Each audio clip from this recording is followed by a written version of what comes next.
an Oromoodhaaf maaliif akkan qabsaa'u beektu isinitti himu ummanni Oromoo gadi ba'ee hiriiraan akkana simatu yookiin caffeenaa afi akkanni na simatu miti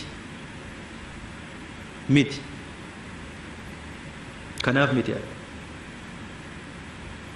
kanani qabsaa'u saba kanaaf gammachuu sammuu qabaachuudhaaf dhuunfaa koodhaaf mataa kootiif gammachuu sammuu an Lammaa Magarsaa Waaqoo akka ilma Oromoo tokkotti lafa kanarratti dhaladhee saba kanaaf maalan hojjedhee darbe dhaladheen jiraadheen darbe moo akka ilma namaatti saba ufiif maatii koof maalan hojjedhee darbe jedhe gaafan aanumti deebise of gaafat ofii koof deebii laachuudhaaf sammuu koof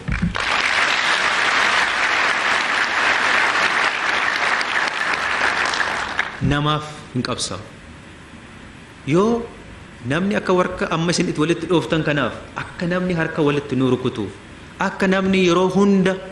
nuti sagaduudhaaf qabsoofna ta'e gaafa inni nuti sagaduu sana nurraa dhaabu golatti galla hin ta'u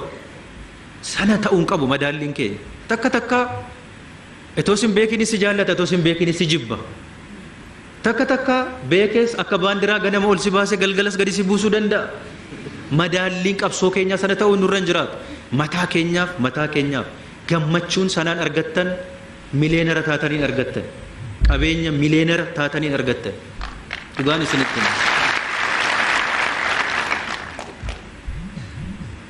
namaan of madaaluun qabu eenyummaa keenyaan yoo of bar sanaaf jedheetan qabsaa'aadhaan malee mindaa argannu faayidaa argannu nama nu duuba goree nu faarsuun yoo ta'e gatiin qabu qabsoo keessa mee qabsoo ilaala maali ammasiin faayidaan isin argattan birriin kudhan namni hiramee fi jira kaleessa waan qabsaa'eef birrii 100 miti hin jiru faayidaan qabsoo keessa argamu maali gammachuu sammuuti